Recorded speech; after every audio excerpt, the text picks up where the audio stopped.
गरीब साध साध सब नेक हैं, आप अपनी ठोरे। जो सतलोक ले जाएंगे वो साधु कोई और।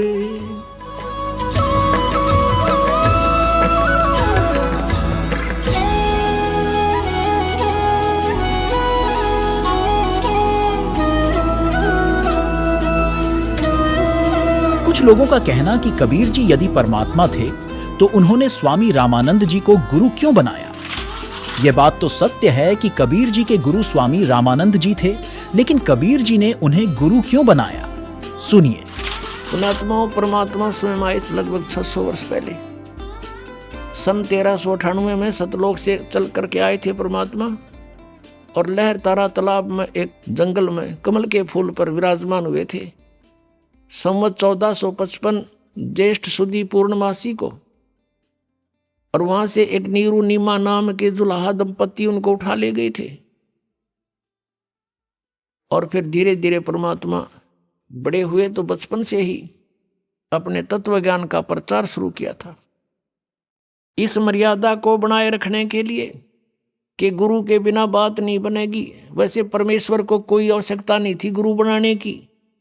उन्होंने इस मर्यादा को दृढ़ करने के लिए कि गुरु के बिना बात नहीं बनेगी, नहीं तो आने वाले समय में ये काल के दूत ये कहने लग जाएंगे कबीर जी ने कौन सा गुरु बनाया था। इसलिए परमेश्वर कबीर जी ने स्वामी रामानंद जी ब्राह्मण को गुरु बनाया। ये ब्राह्मण लोग अन्य जाति के व्यक्तियों को उपदेश नहीं देते थे, इनसे नफरत किया करते थे। परमात्मा जब 5 वर्ष के हुए,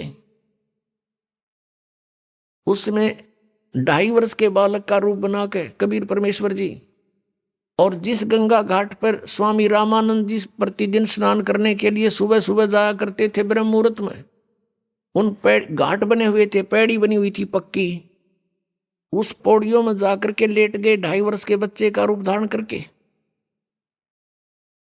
स्वामी रामानंद जी नीचे उतर रहे थे अंधेरे में, गर्मियों के दिन थे, गर्मियों का मौसम था, और उस समय जब परमात्मा 5 वर्ष के थे, महर्षि रामानंद जी ब्राह्मण 104 वर्ष के थे। 99 वर्ष के आयु का अंतर था आपस में। वो जो ही नीचे को उतर रहे थे, परमात्मा 2.5 वर्ष के बच्चे में के रूप में लेटे हुए थे। सिर में खड़ाऊं लगी, पैर की जूती लकड़ के होते थे उनके खड़ाऊं। रामानंद जी की खड़ाऊं भगवान के सिर में लगी, बच्चे की तरह रोने लगे। रामानंद जी तेजी से झुके, कोई बालक के चोट लगी, संत दयालु बहुत होते हैं, और एकदम झुके तो उनके गले में एक तुलसी के मनके की कंठी होती है, जो वैष्णव साधु दीक्षित साधु होने का प्रतीक माना जाता था। तो वह कंठी रामानंद जी की निकल के कबीर परमेश्वर के गले में गिर गई अंधेरे में। रामानंद जी ने देखा नहीं। रामानंद जी ने सिर पे हाथ रखा कि बेटा राम राम बोल, राम के नाम से सुख होता है, तुझे पीड़ा हुई है ठीक हो जाएगा, राम का नाम बोल। और तू लगता है रास्ता भूल के आ गया अंधेरे में, बेटा यहाँ ऊपर पटरी पे बैठ जा, सुबह तेरे घर भिजवा दूंगा मैं, जिसका भी होगा पता करा लूंगा, बैठ जा। अब रामानंद जी तो उनको ऊपर को भेज कर आप नीचे को स्नान करने को चल पड़े। परमात्मा अंतर ध्यान हुए। रामानंद जी स्नान करके बाहर आए, तब तक सुबह हो चुका था, सूर्य उदय हो चुका था। देखा बालक कहीं नहीं, सोचा चला गया होगा जिसका होगा, बात खत्म हुई। कुछ दिन के बाद परमात्मा ने महर्षि रामानंद जी के एक शिष्य विवेकानंद को जा छेड़ा और उससे प्रश्न उत्तरों की कि ब्रह्मा जी के माता पिता कौन है, ऋषि जी मुझे बता दे, ब्रह्मा विष्णु महेश के माता पिता कौन है। वो कहने लगे इनके कोई माता पिता नहीं। परमात्मा ने कहा तू झूठ बोल रहा है। उठा शिव पुराण के अंदर रुद्र संहिता अध्याय 5 से 9 तक पढ़ के सुना दे। और मैंने सुना है कि ऐसे ऐसे शिव पुराण में लिखा है कि विष्णु जी के पिता काल रूपी ब्रह्म और दुर्गा है इनकी माता। तब उसने कहा कि तूने इन ग्रंथों के विषय में जानकारी कैसे हुई और तूने ये तिलक विलक कैसे लगा रखा है? क्या तूने कोई गुरु बना रखा है? परमात्मा ने कहा मैंने गुरु बना रखा है। और किसको गुरु बना रखा है तूने? कि जिसको तूने बना रखा है। विवेकानंद जी कहते हैं कि मैंने तो पंडित 1008 श्री रामानंद जी महर्षि को गुरु बना रखा है। तेरी जाति क्या है? परमात्मा के बोलने से पहले श्रोता ही खड़े होकर कहते हैं ये तो नीरू धानक जुलाहे का बेटा है।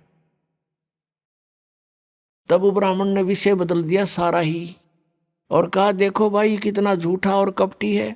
मेरे गुरुजी ब्राह्मण है, ये धानक जुलाहा है छोटी जाति वाला। हमारे गुरुदेव तो छोटी जाति वालों से बात भी नहीं करते, दूर से पर्दा लगाकर बात करते हैं। और ये झूठा कहता है मैंने गुरु बना रखा, रामानंद जी को गुरु बना रखा। कहने का भाव ये है कि काफी विवाद हो गया। उसने रामानंद जी को जाके बताया शेषने जी हमारी नाक काट दी एक जुलाहे के बालक ने, अपने आप को गुरु बताता है। लंबा विषय है, थोड़ा शॉर्ट करके बताएगा दास। परमात्मा को सुबह वहां पकड़ कर ले आए 8-9 मस्टंडे, रामानंद जी के सामने खड़ा कर दिया। तब रामानंद जी से वार्ता हुई तो रामानंद जी ने पूछा बच्चा मैंने आपको शिष्य कब बनाया? तो झूठ बोलता है। परमात्मा ने कहा नहीं स्वामी जी झूठ नहीं बोलता। एक दिन आपको याद होगा स्नान करने के लिए आप सुबह सुबह गए थे और वहां पर मैं पैड़ियों पर लेटा हुआ था, आपकी खड़ाओं मेरे सिर में लगी थी। आपने कहा था बेटा राम राम बोल, और आपने मुझे उपदेश दे दिया, मैंने उपदेश ले लिया। तब रामानंद जी ने कहा कि नहीं वो तो छोटा बालक था, 2-2.5 वर्ष का बच्चा था, तू तो बहुत बड़ा है। पुण्यात्माओं 2.5 वर्ष के बच्चे में और 5 वर्ष के बच्चे में एज में शरीर में डबल डिफरेंस हो जाता है, दूना अंतर होता है। तब परमात्मा ने क्या लीला की, स्वामी रामानंद जी के कुटिया के पास किसी सेवक की खाट थी, चारपाई थी, उसके ऊपर दूसरा रूप धारण कर दिया 2.5 वर्ष के बालक का, और एक रूप में खड़े हैं 5 वर्ष के बालक में।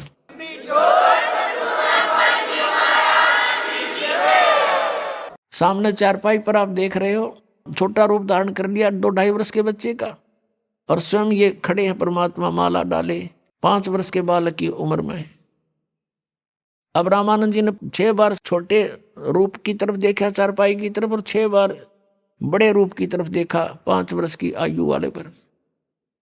आंखें मलमल कर देखा कि मुझे धोखा तो नहीं लग रहा है, आज तक पहली बार देख रहा हूं ऐसी लीला।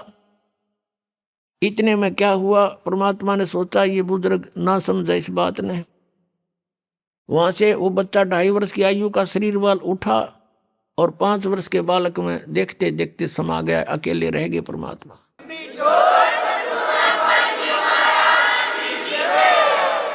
फिर रामानंद जी की बहुत वार्ता हुई, रामानंद जी से ज्ञान चर्चा सुनाई।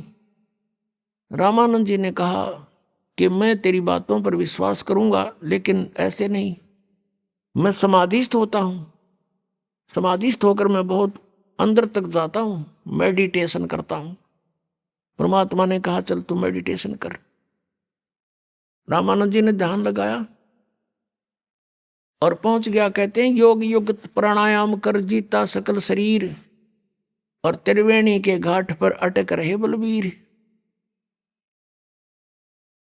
अब इस शरीर में जाकर के आगे त्रिवेणी 3 रास्ते बन जाते हैं। पुण्यात्माओं जंगल में आप जा रहे हो और 2 रास्ते हो जाए, वहीं विचलित हो जाओगे बिना गुरु के। उस त्रिवेणी पर जाकर रुक जाता है रामानंद, और परमात्मा साथ साथ जा रहे हैं उस 5 वर्ष के बालक के रूप में। अब वहां वार्ता करते हैं जैसे स्वप्न होता है कि स्वामी जी ये है तेरी अंतिम मंजिल त्रिवेणी, इसके बाद ये लेफ्ट जो रास्ता है ये जाएगा धर्मराज के दरबार में। उसके बाद फिर आपका अकाउंट होकर के जिस भी इष्ट की तेरी साधना होगी वहां भेज दिए जाओगे, और ये सीधा ब्रह्मरंध्र का रास्ता है। ये तुम्हारे किसी मंत्र से नहीं खुलेगा, मेरे सतनाम से खुलेगा, उस 2 अक्षर के मंत्र से खुलेगा। रामानंद जी सोचते रहे, देखते रहे भी क्या होगा। तब कहा कि अपने मंत्र जाप करके देख ले खुलता हो। तो उसने सारे मंत्र जंतर कर लिया, नहीं खुला। तब परमात्मा ने कहा मैं सिमरण करता हूं सतनाम का, 2 अक्षर के नाम का। सिमरन किया, वो पट दे, दरवाजा खुल गया, सामने का गेट आका मेरे साथ।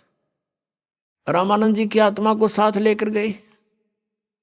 ये काल दिखाया जहां 21वें ब्रह्मांड में बैठा है, जहां तपतशिला के ऊपर 1,00,000 मानव शरीरधारियों को, उनके सूक्ष्म शरीर को वहां भून कर खाता, वो स्थान दिखाया। फिर सचखंड में लेकर गए, सतलोक में। वहां परमात्मा को देखा दूसरे रूप में, करोड़ सूर्य मिला दे, करोड़ चंद्रमा एक रोमकूप के अंदर। इतनी शोभा उस परमात्मा सतपुरुष की, सतलोक के अंदर, सचखंड के अंदर। और नीचे से 5 वर्ष के बालक में परमात्मा दूसरे रूप से जा रहे हैं उसके साथ। तो रामानंद जी ने सोचा, भगवान तो ये है सामने, जो तख्त पर बैठा है, सिंहासन पर विराजमान है। और परमेश्वर कबीर जी जाकर के चमर उठा करके उस परमात्मा पर करने लगे, जो सिंहासन पर बैठे थे, चमर करते हैं आदर से। अब रामानंद जी ने सोचा, भगवान तो ये है, ये कबीर तो यहाँ का कोई गण होगा, अनुचर है यहाँ का। इतने में क्या हुआ कि वो तेजों में शरीर खड़ा हुआ, जिसके एक रोमकूप में करोड़ सूर्य मिला दे, करोड़ चंद्रमा, वो भी फीके रहे। इतने नूर युक्त मनुष्य शरीर रूप नर आकार परमात्मा मनुष्य सदृश खड़ा हुआ। और कबीर जी 5 वर्ष के बालक को सिंहासन पर विराजमान हो गए, न्यू डट गए। और वो जो तेजों में शरीर युक्त परमात्मा था परमेश्वर, कबीर जी बालक के ऊपर चंवर कर रहे, नौकर की तरह। अब रामानंद जी देख रहे हैं, ये क्या लीला हो रही है, भगवान तो ये, और इस बालक पर चंवर। इतने मोतेजों में शरीर जाकर के कबीर परमेश्वर में प्रवेश कर गया। 5 वर्ष के बालक में अनंत कोट ब्रह्मांड के कंट्रोलर के रूप में अकेले कबीर परमेश्वर जी बालक रूप में बैठे, 5 वर्ष के बालक में।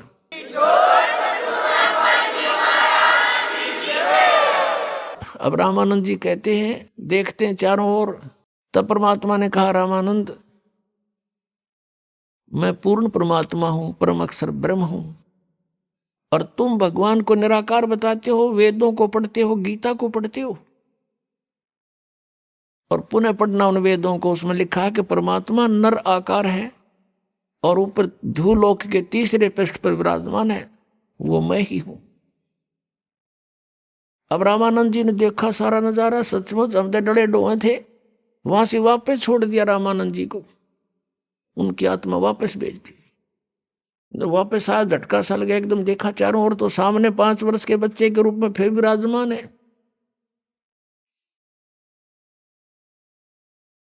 तब रामानंद जी 104 साल के बुजुर्ग ने और 5 वर्ष के बालक के पैर पकड़ लिए, दंडवत प्रणाम किया।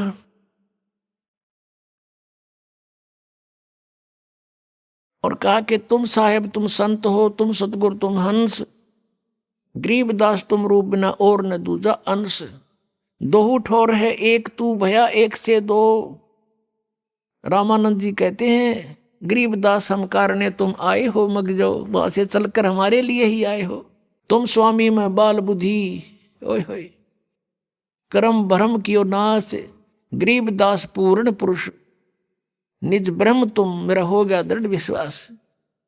तुम स्वामी, रामानंद जी 104 वर्ष के वो विद्वान पाक रहे थे, और बनारस के अंदर उसने 52 दरबार लगा रखे थे, 1400 ऋषि उपदेशक बना रखे थे शिष्य रामानंद जी ने।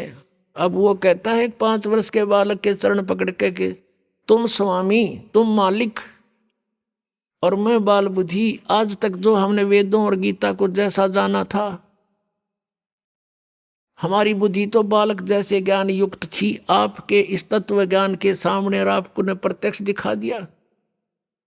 तुम स्वामी में बाल बुद्धि, भरम कर्म कियो नाश, और गरीब दास निज ब्रह्म तुम, वो तत्ब्रह्म आप ही हो, मेरा हो गया दृढ़ विश्वास। उस समय कबीर परमेश्वर ने कहा था, रामानंद जी आप मेरे गुरु हो, ऐसा ना करो, मुझे लज्जित मत करो। तब रामानंद जी ने कहा कि हे भगवान, अब ये दास आपको खूब पहचान चुका है। तब सारी बात से परिचित कराया कबीर परमेश्वर ने कि आप मेरे गुरु बने रहो, ये मेरा आदेश मान लो, एज ए गॉड मान लो।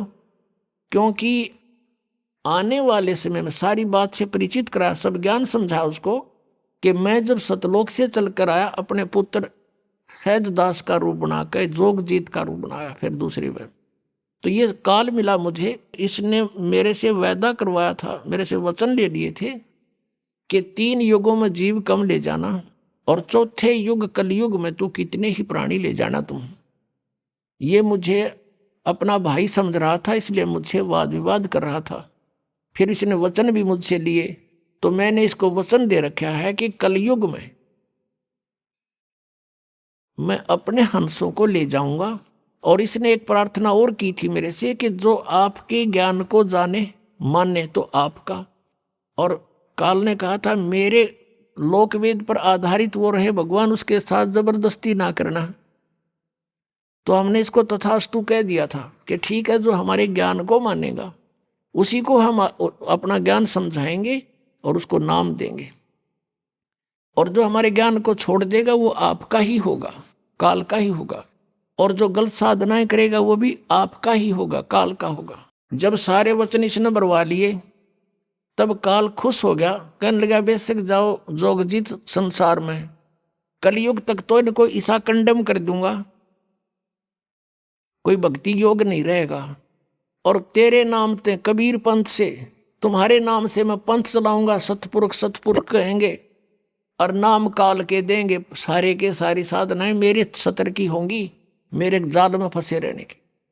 और जिस समय तुम्हारा कोई दूत जाएगा, संत जाएगा प्रचार के लिए, या तुम जाओगे जोगजीत, उस समय तक तो मैं 12 पंथ तो अलग चला दूंगा, काल के कबीर पंथ से नकली, और अनेक पंथ में चलाऊं, इस विध जीवों को भरमाऊं। 12 पंथ करूं मैं साजा, नाम तुम्हारा ले करूं आवाजा। 12 पंथ नाम जो ले ही मेरे मुख में आन समोही, और अनेक पंथ में चलाऊं, यावद जीवों को भरमाऊं। तो ये राधा स्वामी पंथ, धन धन सतगुरु सच्चा सौदा जगमाल वाली और सिरसा वाला पंथ, और ये जय गुरुदेव मथुरा वाला पंथ, ये ठाकुर जी महाराज, ये 5 नाम देते हैं सारे। यानी शिवदयाल जी के ही ज्ञान का सब कुछ इनके पास आधार है,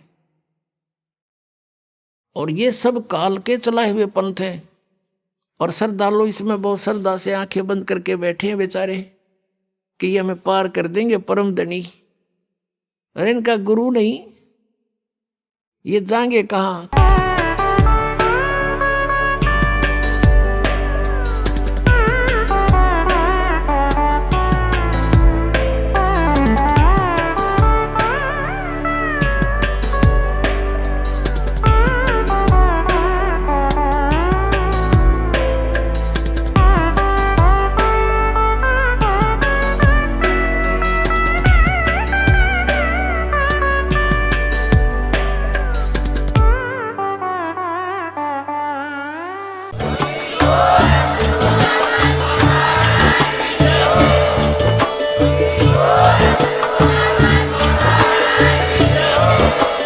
आप सुन रहे थे जगत गुरु तत्वदर्शी संत रामपाल जी महाराज जी के मंगल प्रवचन। अधिक जानकारी के लिए विजिट कीजिए हमारी वेबसाइट www.jagatgururampalji.org। संत रामपाल जी महाराज जी के शुभ आशीर्वाद से पूरे विश्व भर में 500 से भी ज्यादा नाम दीक्षा केंद्र हैं, जिन पर संत रामपाल जी महाराज जी द्वारा ऑनलाइन निशुल्क नाम दीक्षा दी जा रही है। अपने नजदीकी नाम दीक्षा केंद्र का पता करने के लिए संपर्क करें 8222880541।